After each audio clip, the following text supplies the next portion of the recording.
नमस्कार। दिन भर की बड़ी खबरों में आपका स्वागत है। मैं हूं दामिनी। इस बुलेटिन में आज बात होगी नए साल पर नई उम्मीदों के साथ बदलते नियमों की। बताएंगे कि कैसे सरकार ने अन्नदाताओं के साथ मिटाई तल्खियां और केरल विधानसभा में बीजेपी विधायक ने क्यों किया मोदी सरकार के कानून का विरोध।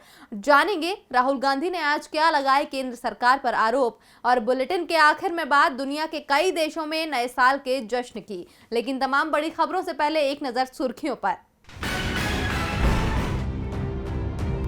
कृषि कानूनों को लेकर सिंगू बॉर्डर पर कल अन्नदाताओं की बैठक। प्रमुख दो मांगों को लेकर बनाएंगे रणनीति। अन्नदाता कृषि कानून की वापसी और एमएसपी की गारंटी की मांग पर अड़े। सरकार के साथ 4 जनवरी को होगी बात। रेल मंत्री पीयूष गोयल ने की भारतीय रेलवे खानपान एवं पर्यटन निगम यानी IRCTC की ई टिकटिंग वेबसाइट के उन्नत संस्करण की शुरुआत। वेबसाइट में साइबर सुरक्षा को बढ़ाने का रखा गया ध्यान। 1 जनवरी से मुफ्त में कर पाएंगे किसी भी नेटवर्क पर कॉल। रिलायंस जियो ने किया बड़ा ऐलान। अभी तक कंपनी इंटरकनेक्ट यूजर्स चार्जेस कर रही थी वसूल। सिडनी टेस्ट में रोहित शर्मा का खेलना तय। बीसीसीआई ने रोहित शर्मा के प्रैक्टिस का फोटो ट्वीट करके लिखा, इंजन स्टार्ट हो रहा है और जो होने वाला है उसकी ये छोटी झलक है।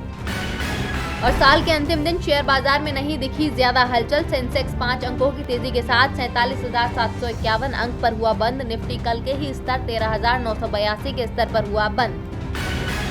सुर्खियों के बाद बात आज की सबसे बड़ी खबर की। साल 2021 की शुरुआत के साथ नए साल पर कई नए नियम लागू हो रहे हैं, जिसका हमारी जिंदगी पर भी प्रभाव दिखाई देगा। तो नए साल में कैसे बदलेगा देश और क्या होंगे हमारी जिंदगी में बदलाव, देखिए ये रिपोर्ट।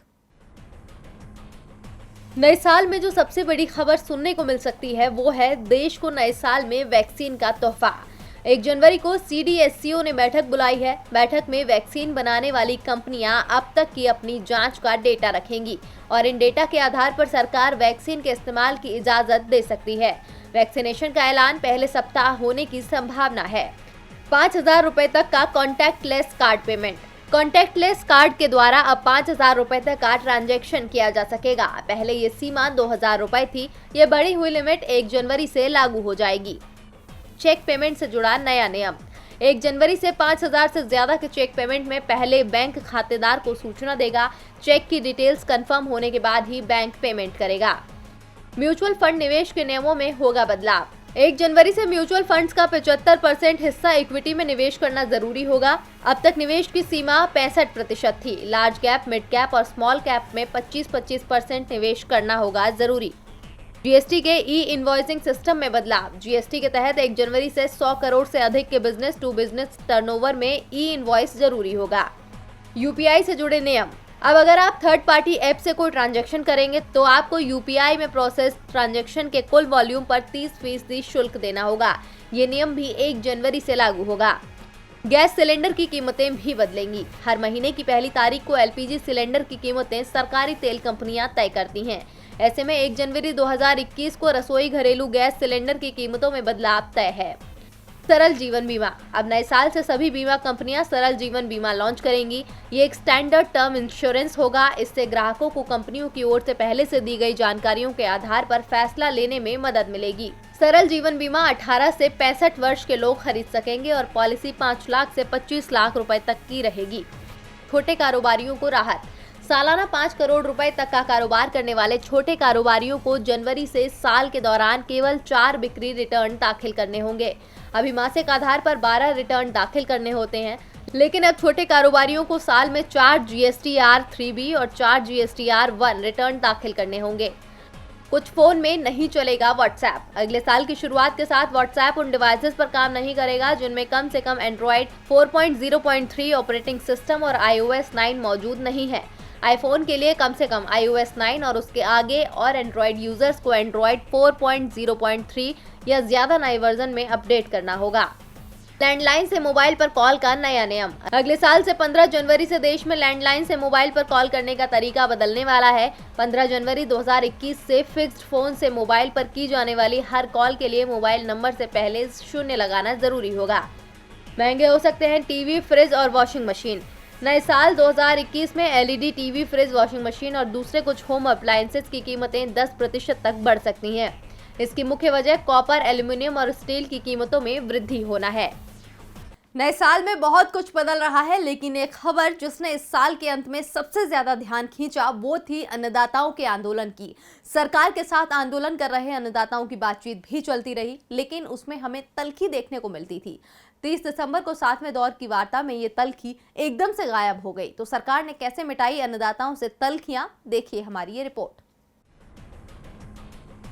कूटनीति के मामले में डिनर डिप्लोमेसी को सबसे कारगर रणनीति माना जाता है। खाने की टेबल पर होने वाली वार्ता में कई बार ऐसे मुद्दों पर भी सहमति बन जाती है जिसके बारे में सोचा भी नहीं जा सकता। और कल 30 दिसंबर को सरकार और अन्नदाताओं के बीच बैठक में भी कुछ ऐसा ही देखने को मिला। सरकार और अन्नदाताओं के बीच कृषि कानून पर 6 दौर की वार्ता हो चुकी थी, लेकिन वार्ता हर बार बेनतीजा ही रही। बैठक के बाद किसानों का गुस्सा हर बार बढ़ता दिखा। उनका यही कहना होता था कि सरकार अड़ी हुई है, वो हमारे मुद्दे पर बात करने को तैयार नहीं है। लेकिन 7वें दौर की बातचीत के बीच विज्ञान भवन में जब लंच ब्रेक हुआ तो स्थिति एकदम से बदल गई।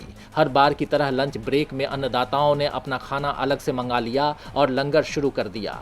इसी बीच कृषि मंत्री नरेंद्र सिंह तोमर, वाणिज्य मंत्री पीयूष गोयल और केंद्रीय राज्य मंत्री सोम प्रकाश भी वहां पहुंच गए।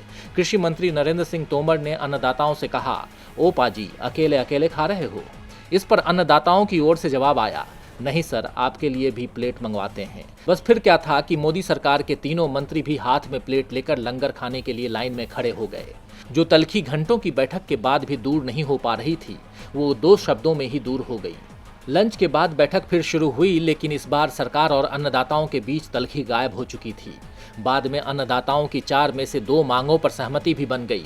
अन्नदाताओं को उम्मीद है कि अब 4 जनवरी को होने वाली बैठक भी सकारात्मक रहेगी। 4 जनवरी की बैठक का एजेंडा सेट हो गया है।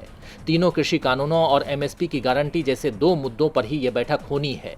अब देखना दिलचस्प होगा कि मोदी सरकार के मंत्रियों की लंच डिप्लोमेसी कितना असर दिखाती है। सरकार के साथ अन्नदाताओं की तल्खियां भले ही कम हुई हो, लेकिन कृषि कानून पर पेंच अभी भी फंसा हुआ है। पूरा विपक्ष अन्नदाताओं के साथ है। कई राज्य इसके खिलाफ कानून भी बना चुके हैं। केरल विधानसभा में भी 31 दिसंबर को कृषि बिल के खिलाफ प्रस्ताव लाया गया था, जिसे सर्वसम्मति से पास करा दिया गया। लेकिन मोदी सरकार को मुश्किल में डालने वाली बात ये थी कि बीजेपी भी सदन में कृषि कानून का विरोध कर रही थी। ऐसा क्यों हुआ, देखिए हमारी ये रिपोर्ट। मोदी सरकार के नए कृषि कानूनों का पूरा विपक्ष विरोध कर रहा है। कांग्रेस जहां सड़क से लेकर सदन तक मोदी सरकार के खिलाफ हल्ला बोल कर रही है, तो वहीं अब लेफ्ट ने भी सदन में केंद्र के कानूनों का जमकर विरोध किया। केरल में सत्तारूढ़ लेफ्ट फ्रंट ने केरल विधानसभा में कृषि कानूनों के खिलाफ प्रस्ताव को पारित करवा दिया। इस दौरान न सिर्फ विपक्षी कांग्रेस के नेतृत्व वाले गठबंधन ने उसका समर्थन किया, बल्कि बीजेपी के एकमात्र विधायक ओ राजगोपाल ने भी साथ दे दिया। राजगोपाल ने कहा कि प्रस्ताव सर्वसम्मति से पारित किया गया। मैंने कुछ बिंदुओं के संबंध में अपनी राय रखी। इसको लेकर विचारों में अंतर था, जिसे मैंने सदन में रेखांकित किया। उन्होंने कहा कि मैंने प्रस्ताव का पूरी तरह से समर्थन किया। जब राजगोपाल का ध्यान इस ओर आकर्षित कराया गया कि प्रस्ताव में तीनों केंद्रीय कृषि कानूनों को रद्द करने की मांग की गई है, तब भी उन्होंने प्रस्ताव का समर्थन करने की बात कही। यानी साफ है कि अब तो विपक्ष के साथ साथ बीजेपी के नेता भी कृषि कानूनों के खिलाफ बोलने लगे हैं, जो मोदी सरकार के लिए परेशानी का सबब बन सकता है। अन्नदाता कृषि कानून का विरोध इसीलिए कर रहे हैं क्योंकि इस कानून के बनने के बाद खेती नुकसान का सौदा साबित होगी। वो कर्जदार बन जाएंगे। बात अगर उद्योगपतियों के कर्ज की होती तो कोई बात नहीं होती, क्योंकि सरकार उनके कर्ज बड़ी आसानी से माफ कर देती है। और इसे लेकर ही राहुल गांधी ने मोदी सरकार पर तंज कसा है। देखिए ये रिपोर्ट। मोदी सरकार दावा करती है कि उसकी नीतियों से देश का विकास हो रहा है, लेकिन विपक्ष सरकार की नीतियों को चंद लोगों के फायदे वाली करार दे रहा है। कांग्रेस सांसद राहुल गांधी तो सरकार को इस मुद्दे पर लगातार घेरते रहे हैं। राहुल ने ट्वीट करते हुए लिखा, मोदी सरकार ने 1 साल में कुछ उद्योगपतियों का 23,787 करोड़ रुपए का कर्ज माफ किया है। इस पैसे से 11,000 परिवारों को 20-20 हजार रुपए दिए जा सकते थे। मोदी जी के विकास की असलियत। इससे पहले भी राहुल गांधी ने आरोप लगाया कि प्रधानमंत्री नरेंद्र मोदी देश के अन्नदाताओं पर विश्वास नहीं करते। उन्होंने कहा, हर बैंक खाते में 15 लाख रुपए, हर साल 2 करोड़ नौकरियां, 50 दिन दीजिए, नहीं तो हम महामारी के खिलाफ 21 दिनों में लड़ाई जीतेंगे। न तो कोई हमारी सीमा में घुसा है, न किसी चौकी पर कब्जा किया है। राहुल गांधी ने कहा कि मोदी जी के असत्याग्रह के लंबे इतिहास के कारण उन पर अन्नदाता विश्वास नहीं करते। राहुल गांधी केंद्र सरकार को लगातार घेरते रहे हैं और केंद्र सरकार इस समय मुश्किल में भी है। इसके साथ मुश्किल में बीजेपी के सहयोग से चल रही बिहार की सरकार भी है, क्योंकि अरुणाचल प्रदेश की घटना के बाद से बीजेपी और जेडीयू में इस समय खींचतान चल रही है। इस बीच आरजेडी की ओर से ऐसा दावा किया गया है जिससे बिहार की एनडीए सरकार कभी भी गिर सकती है। तो क्या है दावा, देखिए ये रिपोर्ट। अरुणाचल प्रदेश में जेडीयू विधायक को अपने दल में शामिल करने की घटना को बीजेपी भले ही छोटा मुद्दा मान रही हो, लेकिन इसने बिहार में एनडीए सरकार हिला दी है। जेडीयू का हर नेता बीजेपी के केंद्रीय नेतृत्व पर निशाना साध रहा है। जेडीयू विधायकों में भी हलचल मची हुई है। इसे देखते हुए आरजेडी मौके तलाश रही है। आरजेडी के श्याम रजक ने तो यहां तक दावा कर दिया है कि जेडीयू के 17 विधायक उनके संपर्क में हैं, वो दल बदल को तैयार हैं। नीतीश ने श्याम रजक के इस दावे को खंडन जरूर किया, लेकिन डरे हुए वो जरूर दिख रहे हैं। और अब आरजेडी के प्रवक्ता मृत्युंजय तिवारी ने नीतीश कुमार को खुली चुनौती देते हुए दावा किया है कि नीतीश कुमार अपनी पार्टी में टूट रोक सकें तो रोक लें। जेडीयू में टूट तय है। विधायक जल्दी ही पार्टी छोड़कर आरजेडी में शामिल होंगे। तिवारी ने कहा कि भाजपा के काम करने के तरीके से जेडीयू के 17 विधायक नाराज हैं। वो कभी भी पार्टी बदल सकते हैं, लेकिन दल बदल कानून मुश्किलें खड़ी कर रहा है। इसीलिए हमने उनसे कहा है कि वो कुछ समय के लिए रुक जाएं। जैसे ही संख्या 25-26 हो जाएगी तो सभी जेडीयू विधायक एक साथ दल बदल लेंगे, जिससे उनकी सदस्यता बची रहेगी। खैर, अब तो यह समय ही बताएगा कि श्याम रजक और मृत्युंजय तिवारी के दावे में कितना दम है, लेकिन इनके दावे से एनडीए में हलचल जरूर मच गई है। बिहार में सरकार बनाने और बचाने का खेल चल रहा है। ये खेल सत्ता के लिए है, क्योंकि सत्ता में रहकर आदमी रसूखदार हो जाता है। आप रसूखदार हैं तभी आपको सभी सुविधाएं मिलेंगी, लेकिन आप कमजोर, गरीब या मजदूर हैं तो फिर आपसे कई अधिकार लेने की कोशिशें होंगी। मामला रेलवे से जुड़ा है, जहां 2 लोगों को राजधानी एक्सप्रेस में इसीलिए सफर नहीं करने दिया गया क्योंकि वो लोग मजदूर थे। ऐसा क्यों हुआ, देखिए ये रिपोर्ट। जिस देश के पीएम ये दावा करते हो कि उनका बचपन गरीबी में गुजरा और वो रेलवे स्टेशन पर चाय बेचा करते थे, उनकी हालत किसी मजदूर के जैसी थी। यानी चाय बेचने वाला आदमी या मजदूर देश का पीएम बन सकता है, लेकिन देश की लग्जरी ट्रेन में सफर नहीं कर सकता। जी हाँ, भारत में एक मजदूर के लिए पीएम बनने का सपना देखना आसान है, लेकिन देश की लग्जरी ट्रेनों में सफर करना थोड़ा मुश्किल है, क्योंकि यदि आप गरीब हैं तो टिकट कंफर्म होने के बाद भी आपको चलती ट्रेन से उतार दिया जाएगा। आपको जो घटना हम बताने जा रहे हैं वो राजधानी एक्सप्रेस की है, और जिन लोगों को ट्रेन से उतारा गया वो लोग आम मजदूर थे। रामचंद्र और अजय यादव नाम के 2 मजदूरों को विजयवाड़ा जाना था। इसके लिए 16 दिसंबर को नई दिल्ली भुवनेश्वर राजधानी एक्सप्रेस की उन्होंने टिकट ली। मजदूरों ने ठंड में सफर आसान हो इसीलिए राजधानी एक्सप्रेस की टिकट ली थी। यात्रा की शुरुआत में तो उन्हें कोई दिक्कत नहीं हुई। रात के समय दोनों सो रहे थे, लेकिन कोडरमा स्टेशन से पहले सुबह के करीब 5 बजे अचानक टीटी ने दोनों को सोते से उठा दिया। जब पूछताछ में टीटी को पता चला कि ये दोनों मजदूर हैं तो वो भड़क उठा। इसके बाद टीटी ने कहा कि तुम लोग छोटा आदमी हो, तेरी औकात नहीं कि राजधानी जैसी वीआईपी ट्रेन में चढ़ो। इस ट्रेन में अधिकारी रैंक और बड़े लोग सफर करते हैं, चलो उतरो ट्रेन से। ज्यादा गाल बजाया और ट्रेन से नहीं उतरे तो 5000 रुपए का फाइन काट देंगे। मजदूरों के पास टिकट था, दोनों अपना टिकट दिखा भी रहे थे, लेकिन टीटी साहब तो अलग ही मूड में थे और सुबह 5:22 पर उन्होंने मजदूरों को धक्का मारकर कोडरमा स्टेशन पर उतार दिया। इसके बाद दोनों मजदूर सीधा स्टेशन मास्टर के चैम्बर में पहुंचे और शिकायत पुस्तिका में पूरी घटना का जिक्र करते हुए अपनी शिकायत दर्ज कराई। कोडरमा स्टेशन प्रबंधक AK सिंह ने कहा कि यात्री की शिकायत अधिकारियों के पास भेज दी गई है। 2 सप्ताह हो चुके हैं, लेकिन अभी तक रेलवे की ओर से कोई कार्रवाई नहीं हुई है। धनबाद रेल मंडल के DRM आशीष बंसल से जब घटना पर कार्रवाई के सिलसिले में सवाल किया गया तो उन्होंने पहले तो इस तरह की जानकारी से ही मना कर दिया, लेकिन बाद में कहा कि किसी यात्री से ऐसा करना पूरी तरह से गलत है। अगर ये हुआ है तो गंभीर मामला है। जांच के बाद टीटी के खिलाफ कड़ी कार्रवाई की जाएगी। और बुलेटिन के आखिर में बात नए साल के स्वागत की। भारत में नए साल का स्वागत रात 12 बजे के बाद होगा, लेकिन दुनिया के कई देशों में नया साल आ चुका है। तो कहां, किस तरह से हुआ नए साल का स्वागत, देखिए ये रिपोर्ट।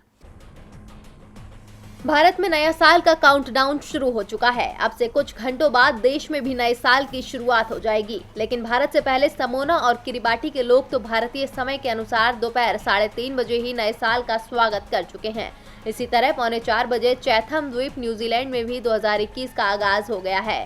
पूरे न्यूजीलैंड में लोगों ने 4:30 बजे न्यू ईयर का वेलकम किया। इसके बाद 5:30 बजे रूस के कई हिस्सों में नए साल ने दस्तक दी। 6:30 बजे ऑस्ट्रेलिया के ज्यादातर हिस्सों में लोगों ने नए साल का स्वागत किया। वहीं 8:30 बजे जापान और उत्तर दक्षिण कोरिया में भी लोग वेलकम कर चुके हैं और न्यू ईयर के जश्न में मशगूल हैं। इसी तरह 9:30 बजे चीन में, 10:30 बजे इंडोनेशिया और थाईलैंड में, 11 बजे म्यांमार में, 11:30 पर बांग्लादेश, 11:45 पर नेपाल में, रात 12 बजे भारत और श्रीलंका में नए साल का स्वागत होगा। आपको बता दें कि हमारे पड़ोसी देश में भारतीय समय के अनुसार आधा घंटे देरी से नया साल आता है, जबकि अफगानिस्तान में 1 बजे नया साल मनाया जाता है। इसी तरह ब्रिटेन, अमेरिका समेत कई देश कल नए साल का स्वागत करेंगे। और दिन भर की बड़ी खबरों में मेरे साथ इतना ही। देखते रहिए DB लाइव। नमस्कार।